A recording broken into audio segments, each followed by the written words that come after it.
அரபிக்கடலில் நாளை குறைந்த காற்றழுத்த தாழ்வு பகுதி உருவாக வாய்ப்புள்ளதாக இந்திய வானிலை ஆய்வு மையம் தெரிவித்துள்ளது. லட்சத்தீவு மற்றும் அதனை ஒட்டிய தென்கிழக்கு மற்றும் மத்திய கிழக்கு அரபிக்கடலில் நாளை குறைந்த காற்றழுத்த தாழ்வு பகுதி உருவாக வாய்ப்புள்ளதாகவும் இந்திய வானிலை ஆய்வு மையம் தெரிவித்துள்ளது. தொடர்ந்து அது வடமேற்கு நோக்கி நகர வாய்ப்புள்ளதாகவும் தெரிவிக்கப்பட்டுள்ளது. கேரளா மற்றும் தென் தமிழகத்தின் மேல் ஒரு வளிமண்டல கீழடுக்கு சுழற்சி நிலவுகிறது.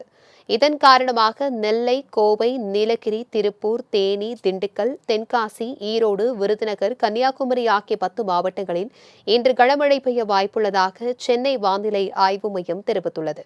இதேபோல் நெல்லை, நீலகிரி, கோவை, திருப்பூர், தேனி, திண்டுக்கல், தென்காசி, விருதுநகர், கன்னியாகுமரி, ஈரோடு, தூத்துக்குடி, ராமநாதபுரம் ஆகிய 12 மாவட்டங்களில் நாளை கனமழை பெய்யக்கூடும் எனவும் அறிவிக்கப்பட்டுள்ளது. மேலும் வரும் 13ஆம் தேதி வரை தமிழ்நாட்டில் பல்வேறு பகுதிகளில் கனமழைக்கும், புதுச்சேரி, காரைக்கால் பகுதிகளில் மிதமான மழைக்கும் வாய்ப்புள்ளதாகவும் கணிக்கப்பட்டுள்ளது.